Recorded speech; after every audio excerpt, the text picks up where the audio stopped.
Seguimos aquí en Pulso Informativo a través de Nativa Nos Conecta, pero ahora en el espacio de siempre, de todos los viernes, en Consulta. En la conducción, nada menos que el doctor Víctor Zamora. Rodolfo, muy buenos días a nuestra audiencia que tiene la generosidad de seguirnos semana a semana. Este es el programa número 15. Yo quiero, con tu permiso, Rodolfo, dedicar este programa a César Bueno Cuadra. César Bueno Cuadra fue un médico, oftalmólogo, pero fundamentalmente epidemiólogo. Gran amigo mío que se dedicó casi toda su vida a la lucha contra las enfermedades transmisibles en nuestro país. Fue epidemiólogo, director regional de salud de epidemiología de San Martín, innovador en la inteligencia sanitaria, un experto en el manejo del dengue, del cual produjo un libro durante su ejercicio profesional y que falleció, llegó a ser director nacional del Centro de Control de Enfermedades del Ministerio de Salud, del CDC, durante la primera ola, entre mayo y agosto del 2020, la primera ola de la COVID-19, donde tuvo, en la precariedad de nuestro sistema de salud, levantar un sistema debilitado de vigilancia epidemiológica para tratar de responder a las enormes presiones que se tenía para poder vigilar el desplazamiento de esa enfermedad en nuestra población.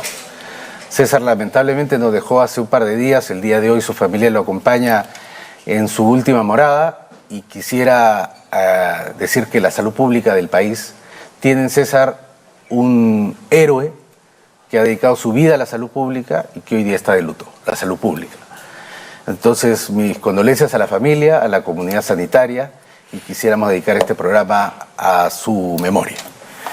Dicho esto, nos sentimos muy complacidos de tener al exministro de Salud, al doctor Ceballos, en una fecha, digamos, emblemática. El día de ayer se cumple un año del frustrado golpe del expresidente Castillo, del cual el ministro Ceballos fue miembro de su gabinete en su primera etapa, y lo hemos invitado en su doble función, como político y como sanitarista, como exministro, y en este primer rol, ¿no?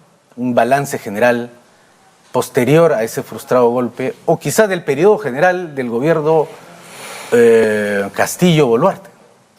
Sí, bueno, muchas gracias antes que nada por la invitación, por estar en este programa y felicitarlos por este ya 15º programa que sale al aire, y saludar a tu audiencia, Víctor, Rodolfo.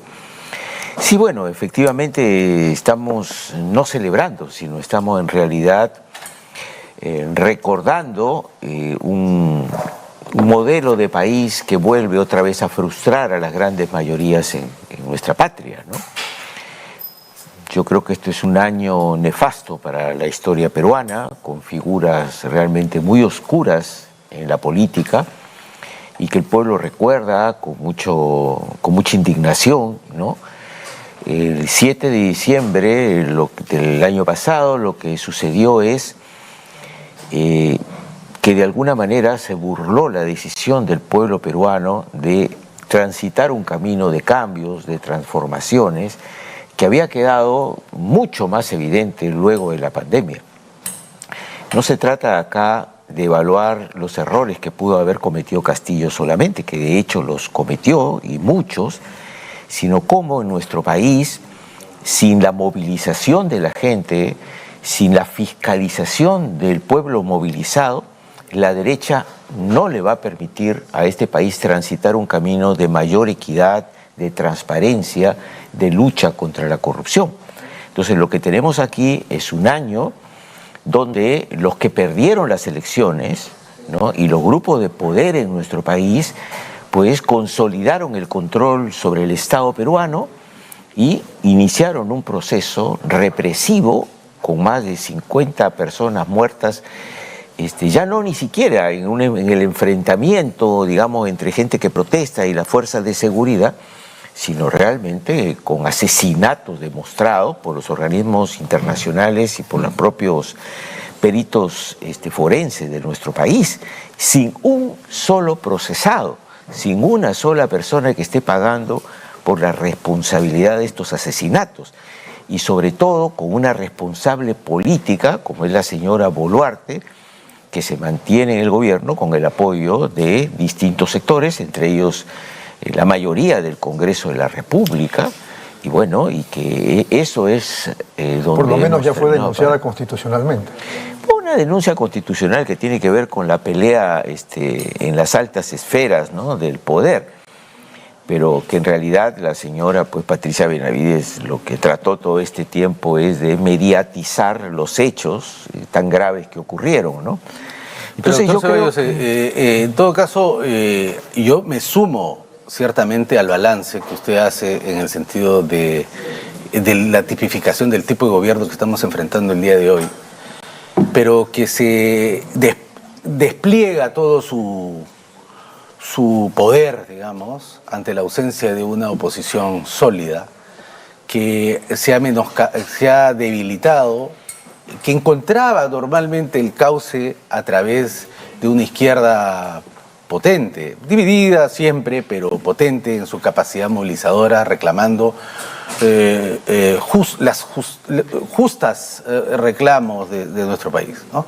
Pero la izquierda también se ha debilitado durante estos 30, 40 años, primero por Sendero Luminoso, luego por Susana Villarán y ciertamente el señor Pedro Castillo, que abandonó, y ahí la suma de Humala con sus falsas promesas de la gran transformación y finalmente Castillo, ¿no?, que se convierte pues en un epítome de lo que es un gobierno incapaz y corrupto, finalmente fracasado. Bueno, yo separaría las cosas, ¿no? En primer lugar, efectivamente hay una serie de indicios de irregularidad y de corrupción, pero hasta ahora no hay nada demostrado en el gobierno de Castillo, ¿no? Ahora, desde el punto de vista económico, no es que el gobierno de Castillo fue un desastre. De hecho, ¿no?, si uno analiza cómo estaba la economía, los índices de inflación, la balanza de pago comercial del país, el país no iba rumbo al despeñadero con Castillo. Aquí lo que se le enrostra, si vale el término, a Pedro Castillo, es el incumplimiento, ¿no?, del programa de gobierno con el que llegó, ¿no?, y la falta de firmeza para enfrentar a los grupos de poder en nuestro país, para enfrentar a la verdadera corrupción que en nuestro país existe desde hace muchos años y que se mantiene, y de esa manera no responder a las expectativas sociales. Que incluye, por supuesto, a autodenominados grupos, a los que ya conocíamos, a los que se suman los autodenominados grupos de izquierda liderados por el señor Cerrón.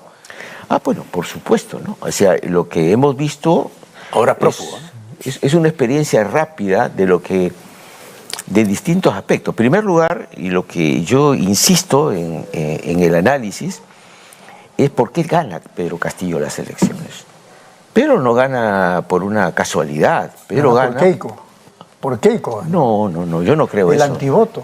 Bueno, hay un sector donde hubo antivoto, pero no olvidemos que dentro de la precariedad del porcentaje electoral de los candidatos peruanos, que tiene que ver con un sistema electoral caduco y en crisis, que no empieza ahora, Pedro Castillo le sacó 6 puntos en la primera vuelta a Keiko Fujimori, ¿no? No olvidemos que Castillo casi saca el 19% y Keiko Fujimori no sacó algo más del 13%. Días antes las encuestadoras no lo veían a Castillo. No lo veían, porque las encuestadoras generalmente no ven a veces lo que no quieren ver, ¿no? Pero yo creo que el triunfo de Castillo, porque si recordamos, luego de la primera vuelta hubo una avalancha, ¿no es cierto?, mediática contra Pedro Castillo, absolutamente injustificada, que era un terrorista, que era un tipo ignorante, que no sabía nada, ¿no? Y que nosotros supuestamente habíamos tenido presidente de lujo, olvidándonos que hemos tenido 5 presidentes que estaban presos antes de Castillo. Pero lo cierto es que Castillo lo que refleja, y a esto voy, un proceso de acumulación, de insatisfacción, de indignación, de descreimiento del pueblo peruano de un sistema neoliberal que nos vendió durante 3 décadas que somos un gran país, pero que luego la pandemia y la propia realidad por la que atraviesan los sectores más pobres, nos mostró que este es un país donde unos pocos se han enriquecido, pero millones de peruanos se mantienen absolutamente en la exclusión. Pero yo digo, si así hubiera sido, le hubieran dado a Castillo también una mayoría en el Congreso. Lo que pasa es que Castillo es un candidato que surge de la precariedad de la política en general peruana y de la izquierda también, ¿no? Perú Libre no era un partido que levantaba la perspectiva de tener una mayoría en el Congreso, en las elecciones. Ellos querían pasar la valla. De hecho, no se imaginaron. Lo que pasa es que el cálculo de lo que pasaba abajo, de los niveles de hartazgo de la población peruana, no fueron percibidos. Y Castillo, más allá de que nunca entró a un debate franco para explicar lo que iba a hacer, señaló 4 o 5 cosas que tienen que ver con interpretar lo que la mayoría del Perú siente. Que el Estado no le sirve para nada al ciudadano peruano en su mayoría. Que el Tribunal Constitucional es un cascarón arriba puesto por sectores del Congreso de acuerdo a arreglos, la mayor parte de las veces turbios, pero que no debería tener el poder de última palabra para interpretar la Constitución, en una absoluta exclusión de las mayorías de nuestro país de cualquier decisión. Lo mismo pasa con el Ministerio Público, con un sistema laboral absolutamente excluyente, con un 80% de informalidad, con un 43% de anemia y con un análisis de la macroeconomía como eso reflejara la realidad de todo el pueblo peruano, ¿no? Entonces, ahora, yo creo que allí yo tengo mis discrepancias en cierta medida, ¿no? Porque usted mismo fue víctima de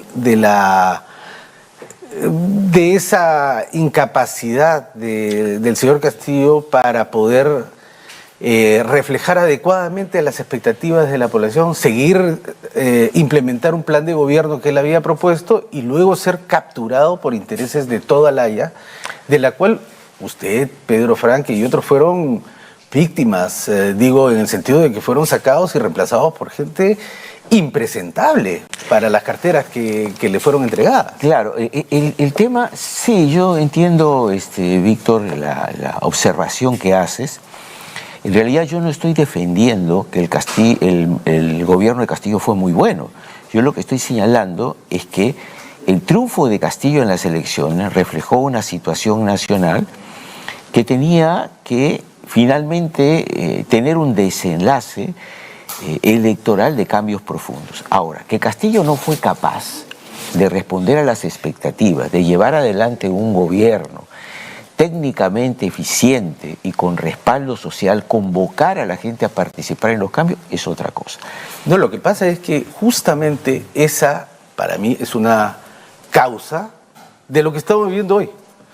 La gente sigue insatisfecha con el modelo, se ha empobrecido aún más, tiene un gobierno que ante las protestas le responde con balas, pero no encuentra ya un canal que existía antes para justamente hacer escuchar su voz. Porque ese Castillo, que era la expresión, justamente, coincido con usted, del hartazgo del modelo, les resulta uno más de la mismocracia, como algún candidato decía. Totalmente de acuerdo, pero Castillo no cae porque Castillo era incapaz. Fue incapaz de manejar el momento de crisis, la solicitud de vacancia que se le hizo.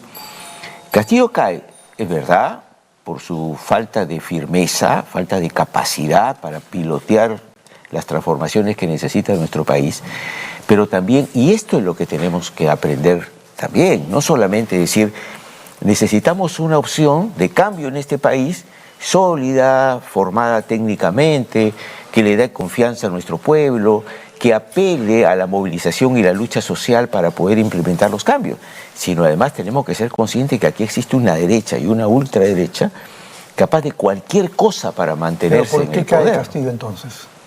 Castillo cae por sus errores, absolutamente claro, porque él no debió intentar una disolución del Congreso, que además era y sigue siendo el anhelo de que se vayan todos de la gran mayoría de la población, pero no en las condiciones en las cuales los hizo. Él podía haber apelado a la Constitución, a hacer cuestión de confianza en varias oportunidades y no lo hizo. ¿no? Él pudo llamar a una movilización social y popular para respaldar sus medidas y tampoco lo hizo. Pero lo que yo quiero dejarlo así bien claro es que acá hay una derecha, y lo va a hacer con Castillo y lo va a hacer con cualquier gobierno que plantee cambios, y lo va a acercar y lo va a presionar a cualquier gobierno. Y efectivamente lo que dice Víctor es muy cierto, tratar de sacar los cuadros que puedan ir impulsando cambios de fondo para infiltrarlo, ¿no es cierto?, a partir de las debilidades del propio Pedro Castillo con sectores de derecha, incomprensibles muchas veces. Pero la derecha acá en nuestro país es la principal responsable de lo que está pasando, ¿no? O sea, aquí lo cercaron a Castillo y no lo dejaron gobernar, eso también es muy cierto, ¿no? Correcto. Vamos a ir un ratito a la pausa y regresamos para continuar en consulta.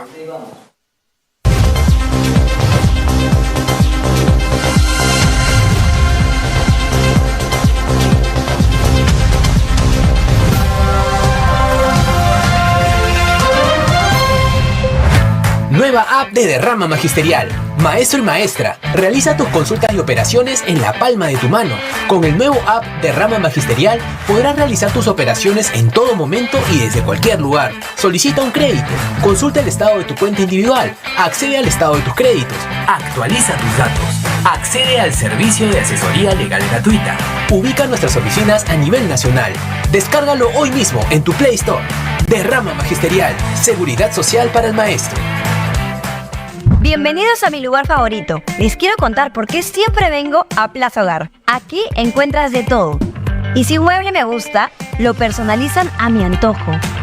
Elijo el color, la tela, todo a medida. Y también puedo tener reparar todos mis muebles. Además, el servicio de despacho funciona perfecto y a un precio accesible. Y por si fuera poco, siempre encuentro estacionamiento. Somos Plaza Hogar.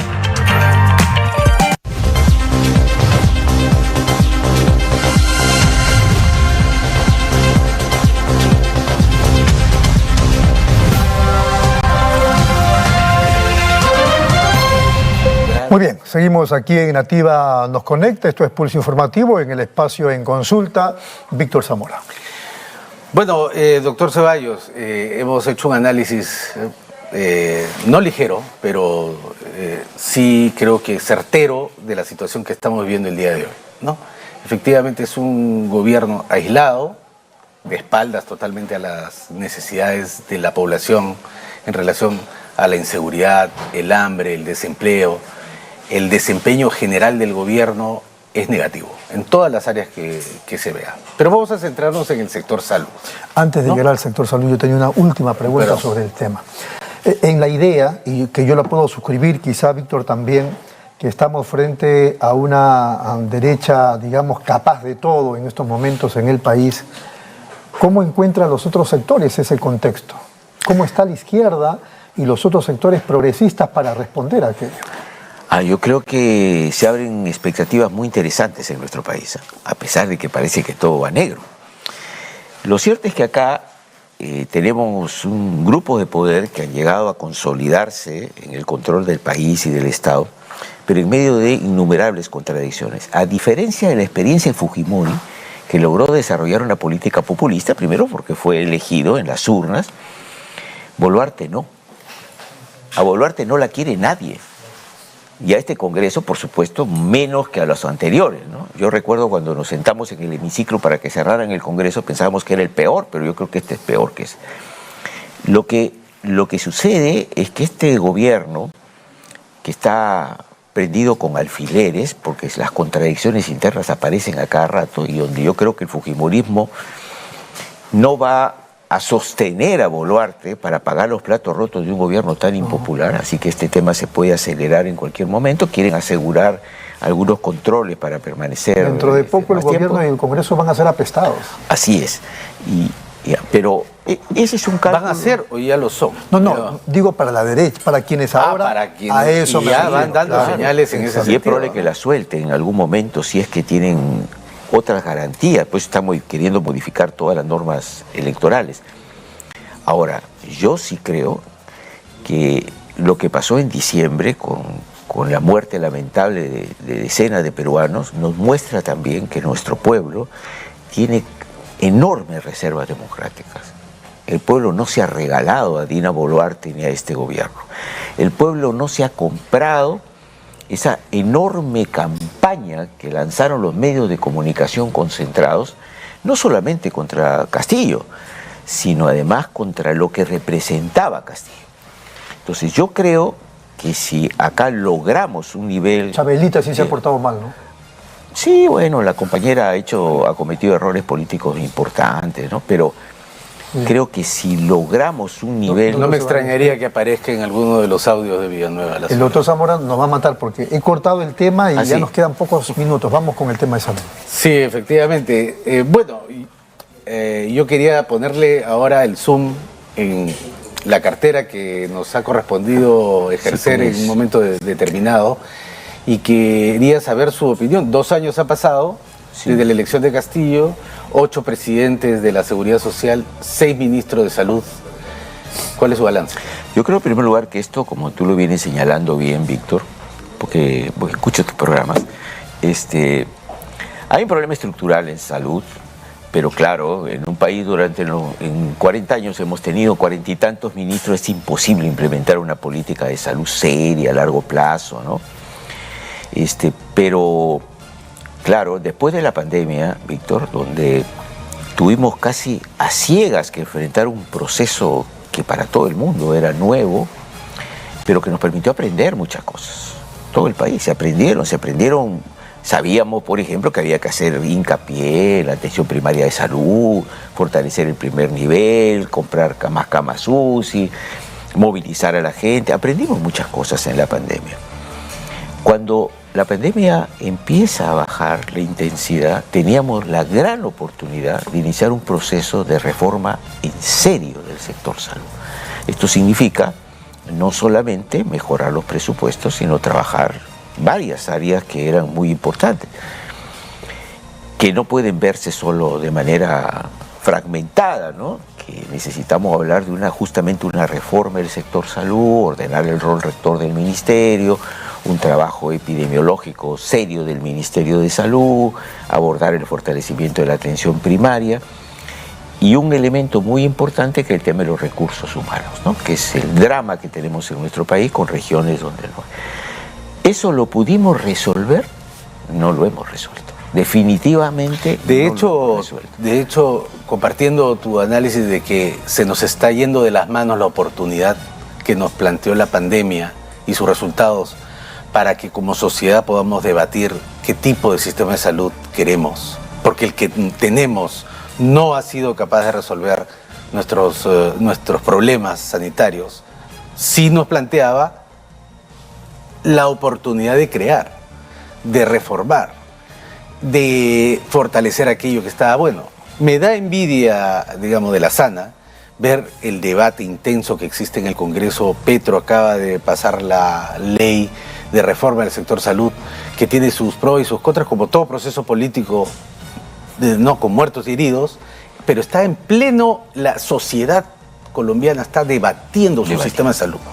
La sociedad chilena está debatiendo su sistema de salud, incluso a nivel constitucional. La sociedad brasileña está en un pleno proceso de recuperar aquello que Bolsonaro destruyó y en el Perú no veo en ningún grupo de cualquier fracción política y también corporativa que se esté levantando una propuesta para el sector salud. Es más, vemos cómo se degenera nuestra pequeña parcela en los lamentables eventos del Colegio Médico del Perú. ¿Cómo ves eso? Bueno, es que este tema que pasa con salud, Víctor, de que no hay un debate sobre el derecho a la salud, se da en educación, se da en ambiente, se da en seguridad ciudadana, porque tenemos un Estado, y cuando hablo de Estado no hablo del Ejecutivo, hablo del Congreso incluso, que no le interesa debatir estos temas, porque el modelo que tenemos no incluye una protección social para todos. Entonces la exclusión, mientras no cambiemos el carácter del Estado, se va a seguir manteniendo, por lo menos donde no tengamos sectores dentro del Congreso o en el Ejecutivo que estén dispuestos a tomar la decisión política de poner la salud en el centro del debate nacional, que es lo que estás diciendo, y que es lo que no tenemos, ¿no? Hemos normalizado que millones de peruanos sean excluidos del sistema de salud, ¿no? Y si lo dice la misma presidenta, que el 99% en el Perú tiene un seguro y que estamos muy bien, pues entonces no hay ninguna voluntad de poner la salud como un derecho, ¿no? Bueno, Rodolfo, ya hemos agotado nuestro tiempo, lamentablemente siempre vuela rápidamente, pero queden en el tintero algunos puntos. Yo quisiera comprometerte en una nueva oportunidad, porque obviamente la agenda es enorme, y te agradezco el que hayas estado con nosotros. ¿Algunas palabras? No, muchas gracias. Y solamente antes de despedirme decir que reivindicar la lucha de los trabajadores del sector salud, que han sido reprimidos hace pocos días, encarcelados, ¿no?, por pedir el nombramiento, que debería ser un proceso mucho más lógico en el sector salud, no solo para reivindicar a los CAS-COVID y a otros CAS, sino además para poder ordenar los recursos humanos en el sector salud, ¿no? Ojalá que esto... Pero se va a dar con lucha, se va a dar cuando la gente salga a la calle y de verdad pelee por sus derechos. Y cuando ustedes sigan trabajando por este espacio, que es un espacio de reflexión de verdad muy importante, ¿eh?, y que refresca la política peruana y la salud en el país también. Bueno, Rodolfo, muchísimas gracias. Muchas gracias al doctor Hernando Ceballos, al doctor Víctor Zamora y a ustedes por su sintonía. Gracias, permiso.